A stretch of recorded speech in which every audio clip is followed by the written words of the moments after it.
My wife, Melissa, and I have been married for 7 years. We met through mutual friends, hit it off right away, and everything just seemed to click. She was smart, funny, beautiful, the kind of woman who could light up a room just by walking into it. I thought we had a good marriage. Not perfect, obviously. No marriage is. But we had always been able to talk things through, to work through our problems together. At least, that's what I thought. Looking back now, I can see that the signs were there. They were always there. I just didn't want to see them. It started about 6 months ago. Little things, at first.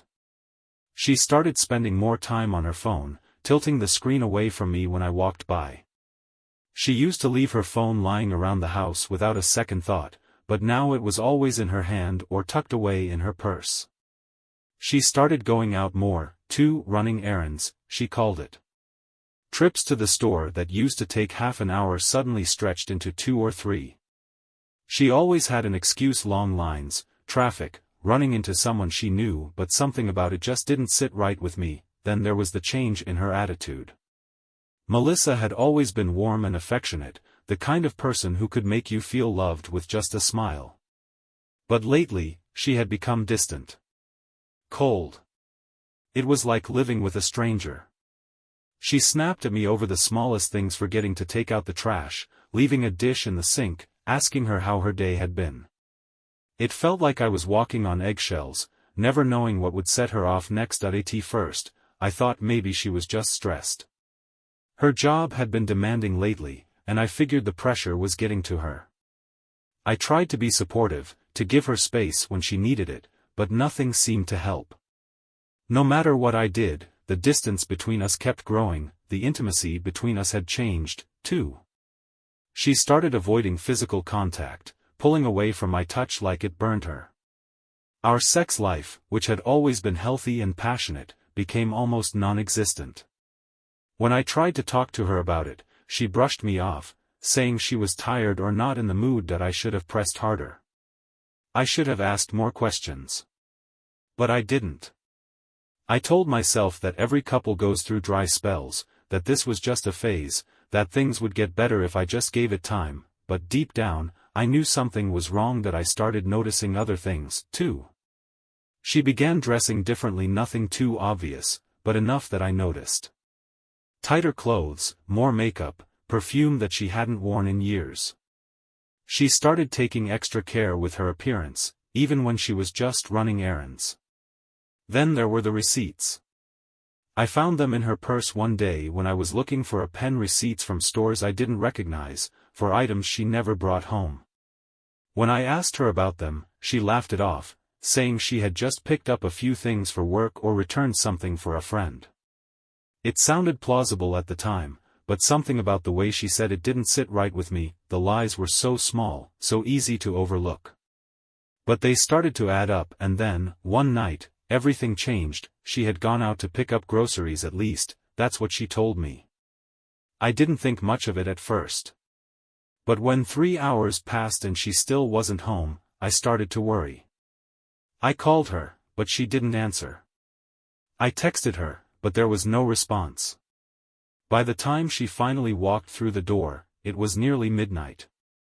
Her hair was slightly messy, her cheeks flushed, and there was a faint trace of perfume in the air, perfume that wasn't hers. That I asked her where she had been. She rolled her eyes and said the store had been packed, that she'd gotten stuck in traffic on the way home. Her tone was dismissive, like I was being ridiculous for even asking.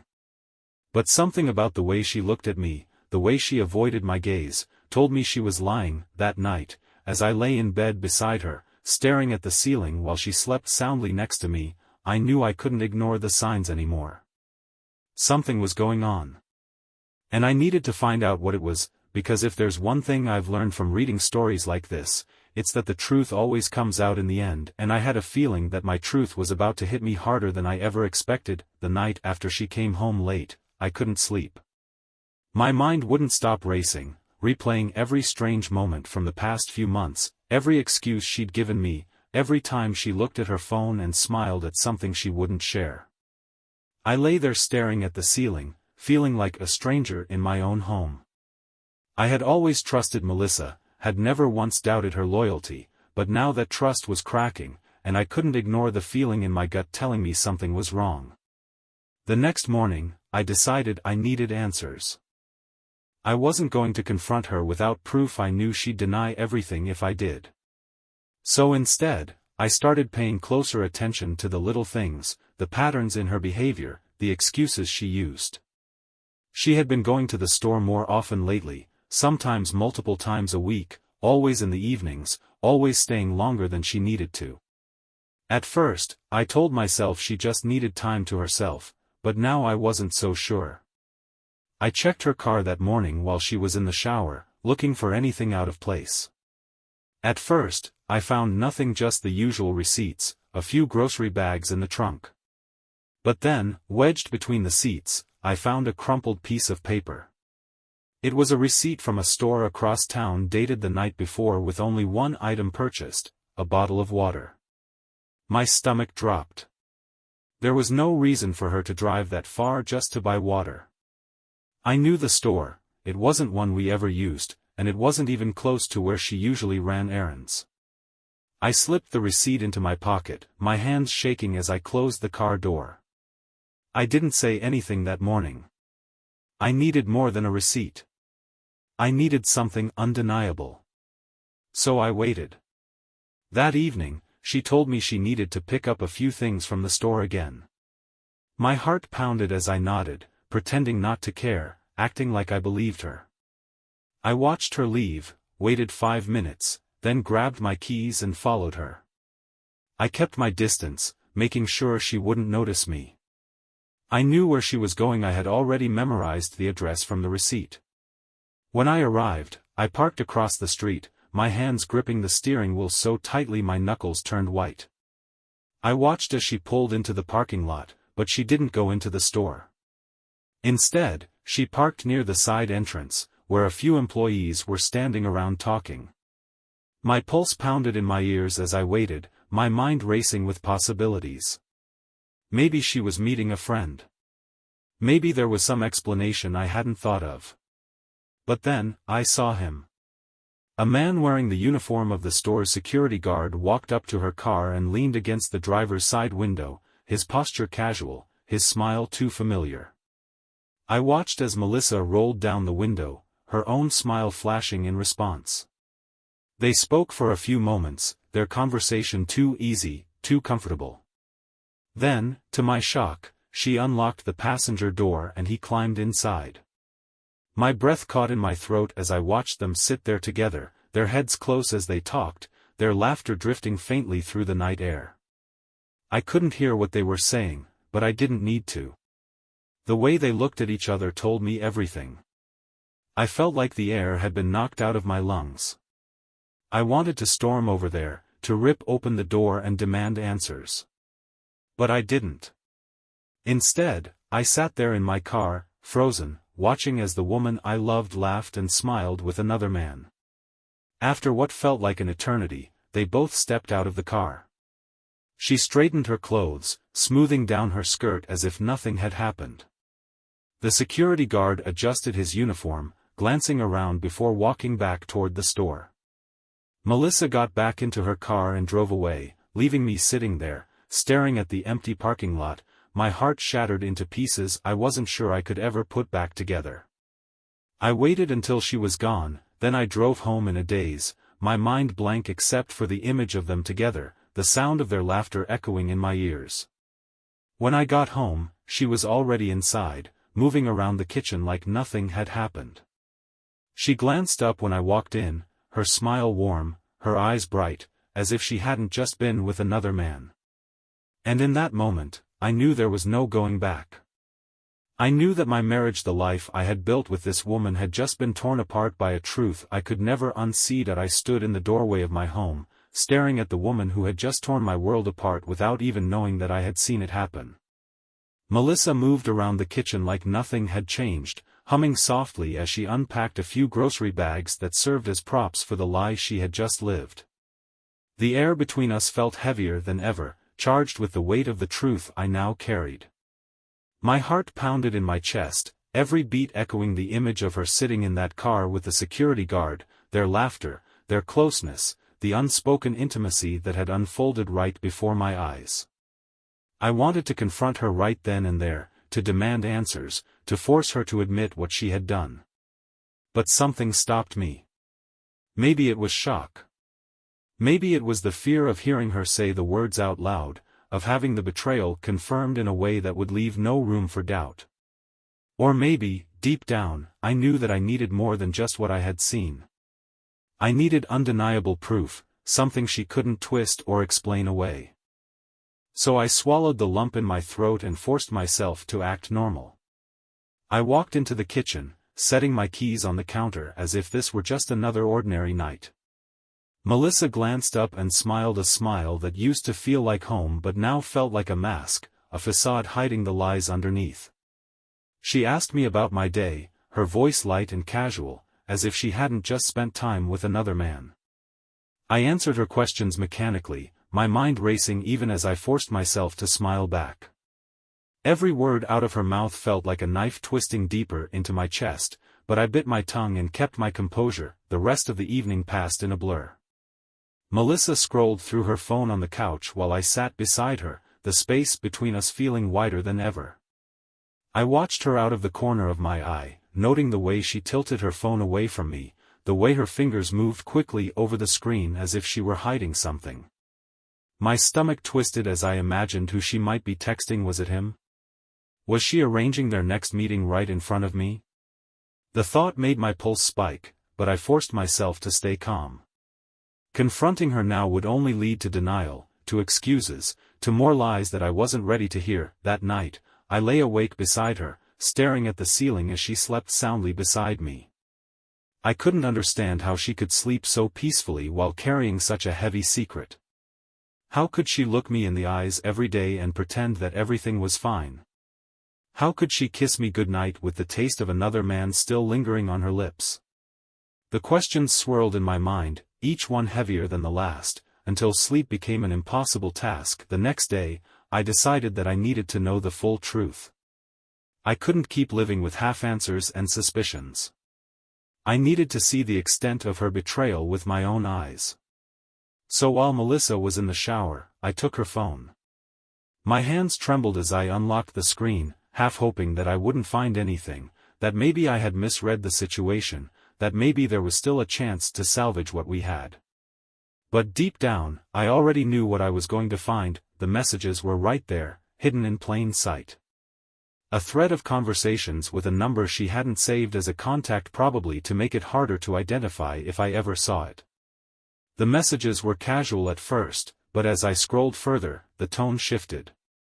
There were inside jokes, late-night confessions, compliments that crossed the line from friendly to something more. And then there were the messages that left no room for doubt: plans to meet up, coded references to their encounters, hints of what they had done together and what they planned to do next. My stomach twisted into knots as I read each message, the words burning into my mind like scars that would never fade.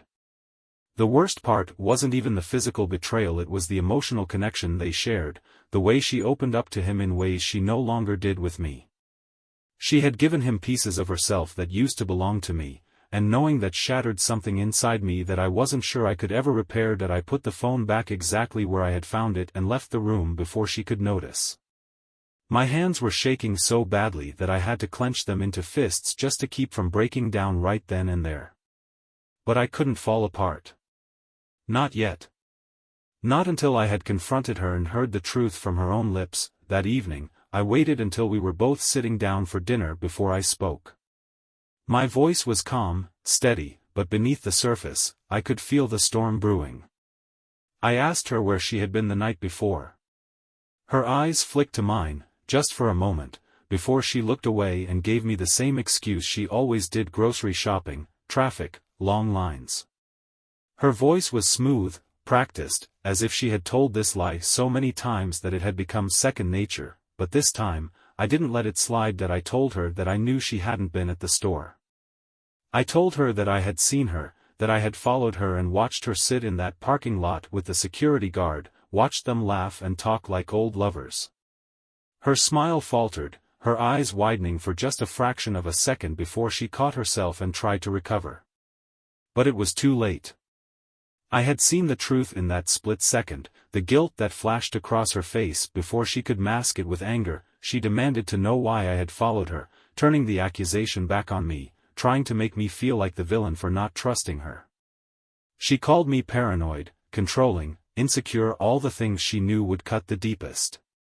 But her words didn't touch me. Not anymore.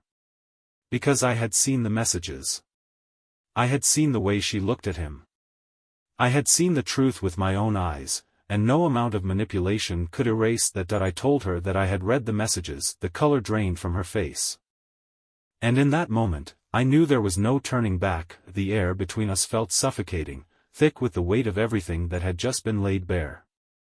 Melissa's face paled the moment I told her I had read the messages, the blood draining from her cheeks as if the truth had physically struck her.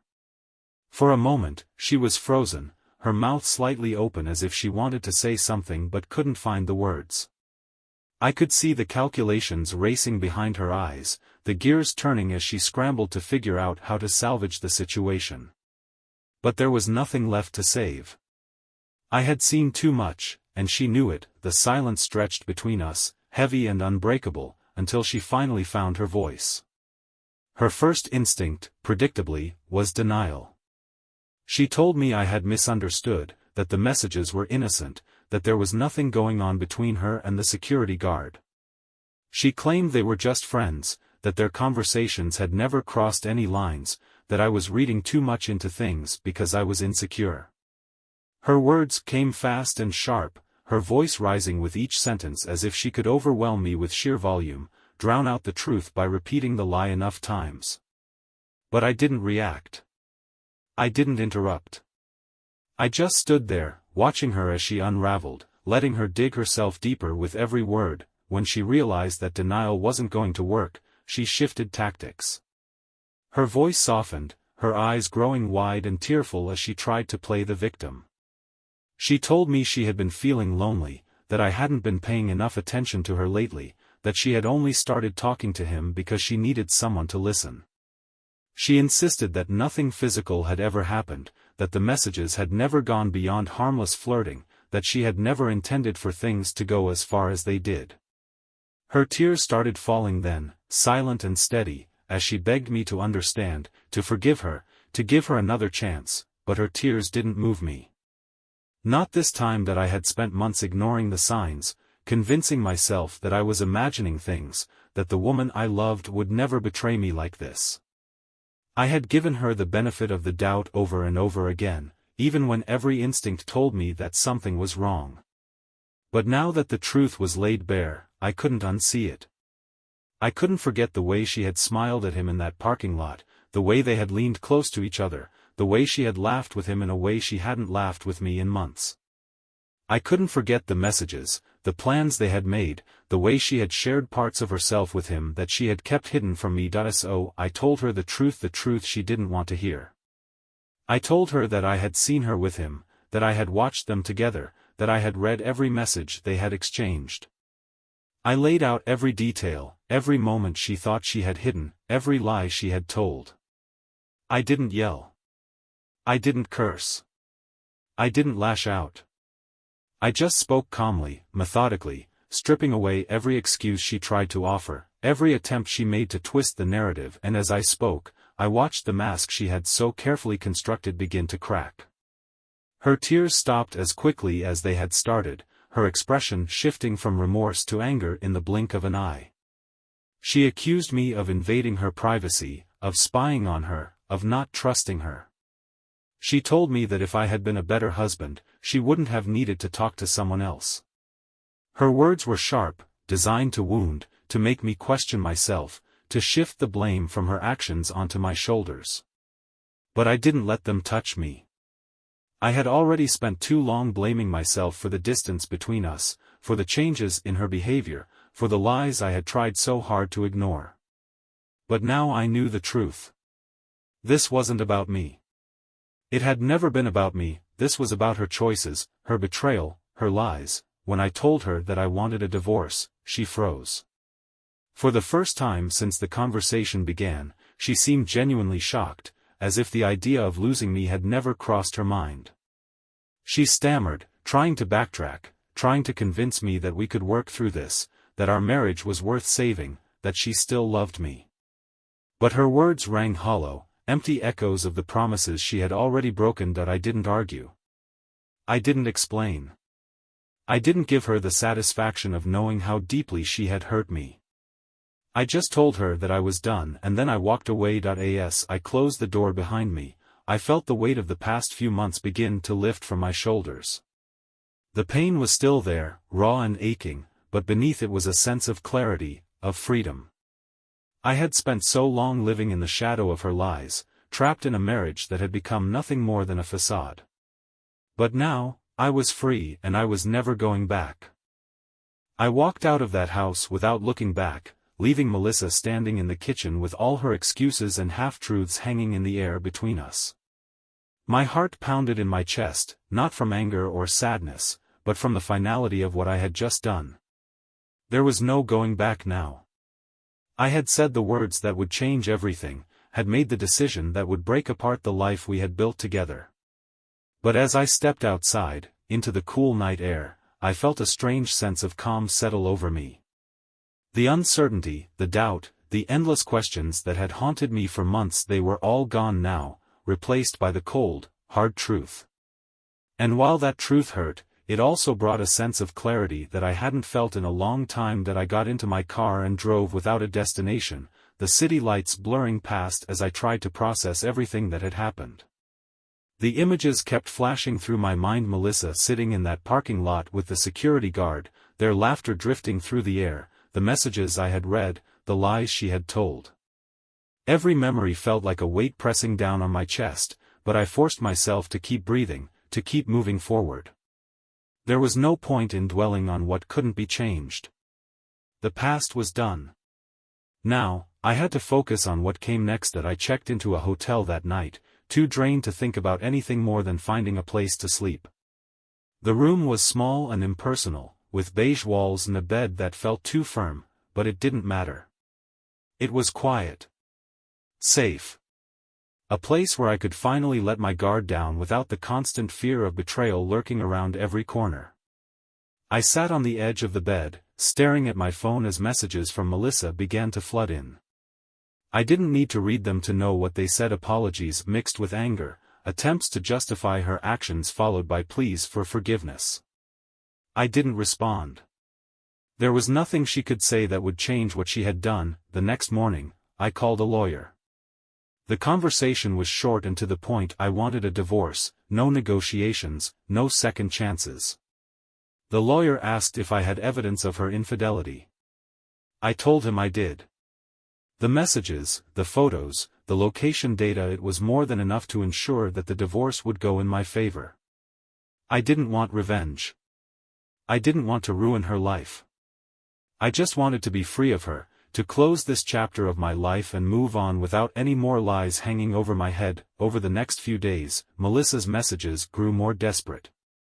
She called me repeatedly, leaving voicemails filled with tearful apologies, promises that she could change, that we could fix what was broken. But every word she said only reminded me of how easily she had lied to my face, how effortlessly she had carried on her affair while pretending to be the woman I had married.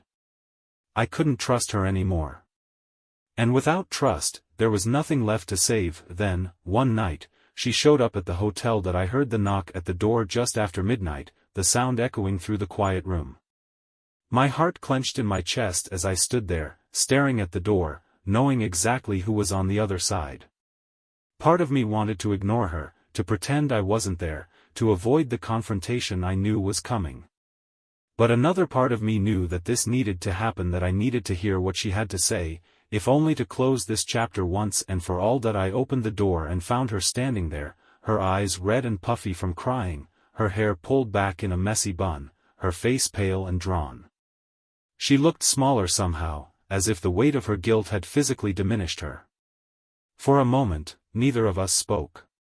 We just stood there, staring at each other, the air thick with everything that had been left unsaid.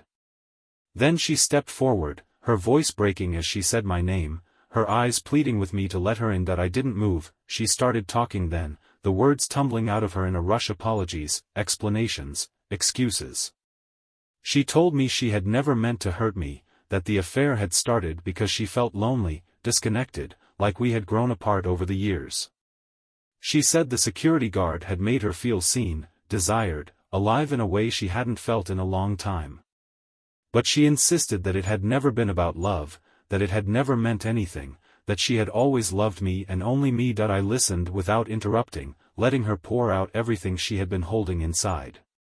But as she spoke, all I could think about was how easily she had lied to me, how effortlessly she had hidden the truth for so long. Her words felt hollow, like a script she had rehearsed in her head, designed to evoke sympathy, to make me question my decision, to make me doubt the pain she had caused. But it didn't work. Because I knew the truth now. And no amount of words could change what she had done.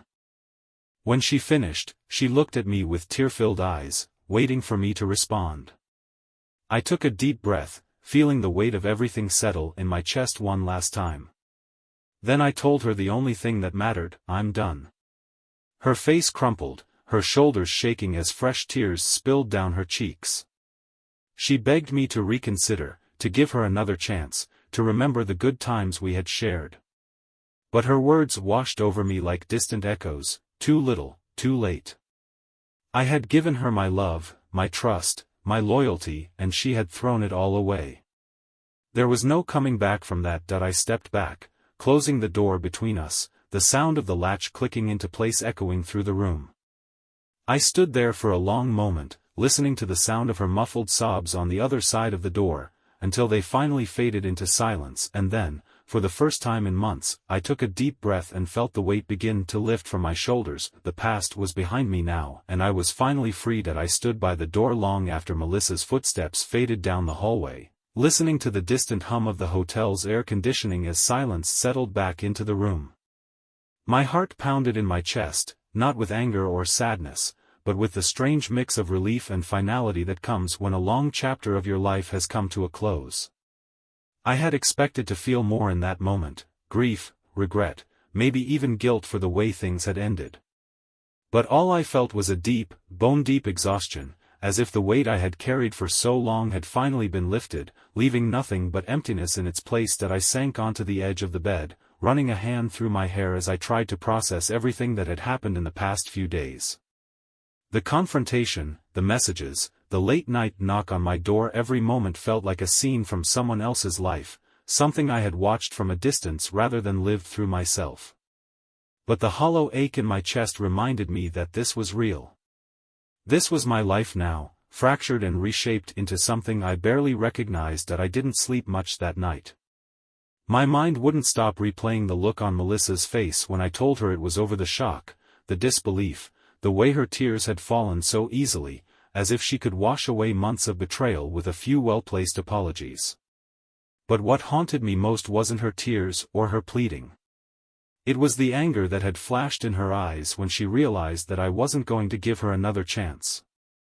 Beneath the sorrow, beneath the guilt, there had been something colder: a sense of entitlement, as if she truly believed that I owed her forgiveness, that I should have been willing to overlook what she had done for the sake of our marriage. I thought about the messages I had read, the late-night conversations, the moments they had stolen together while I sat at home, trusting her, believing in a version of her that no longer existed.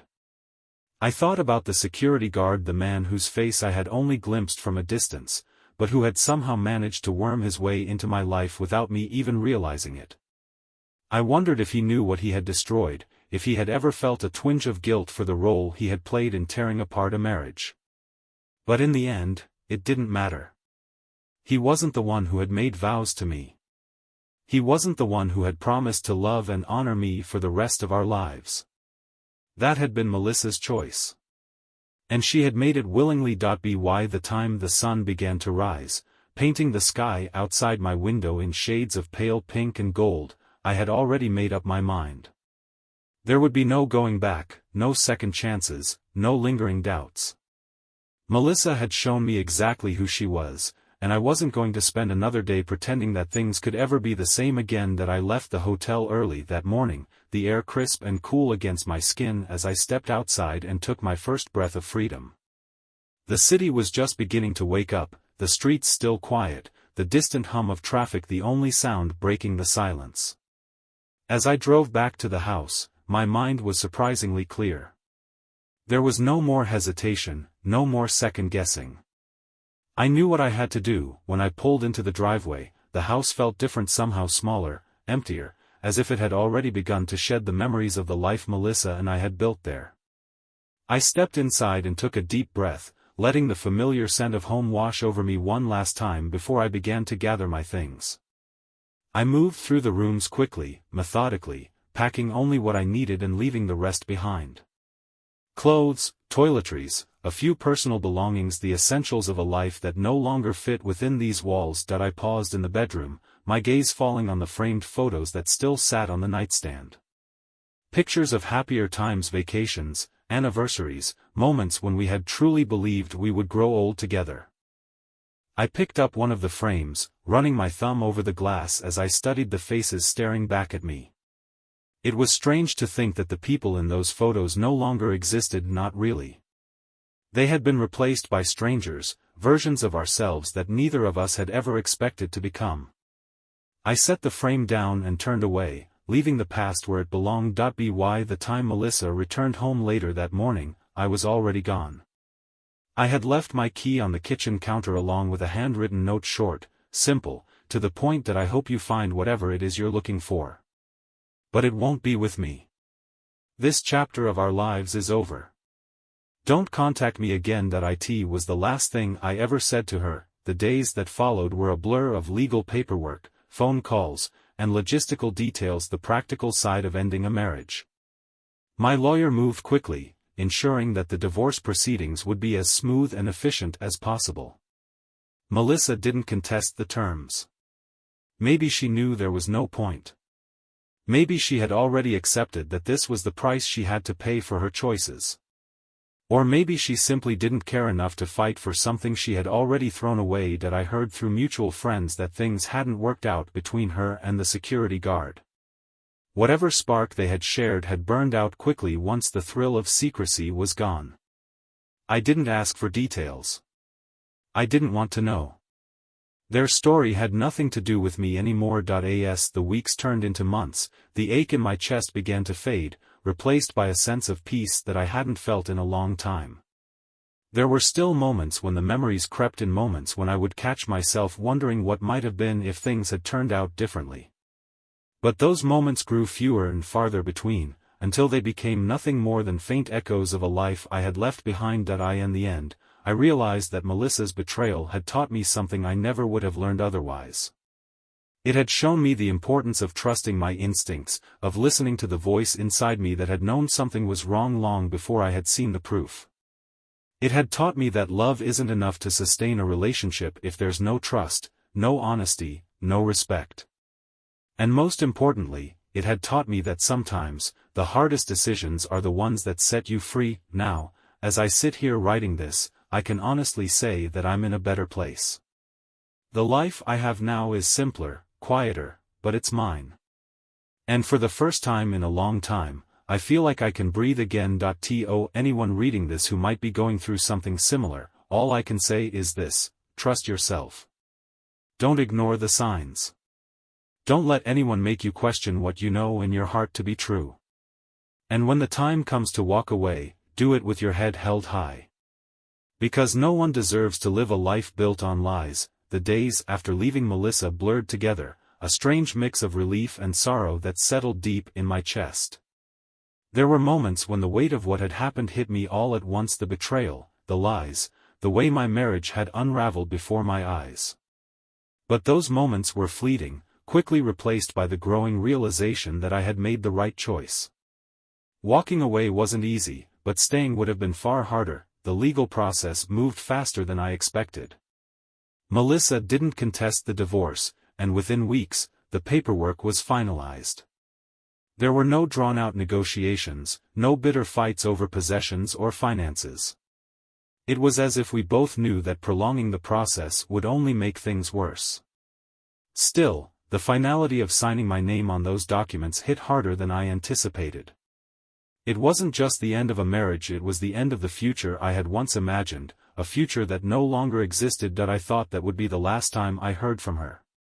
But I was wrong. One evening, about a month after the divorce was finalized, I received a message from an unknown number.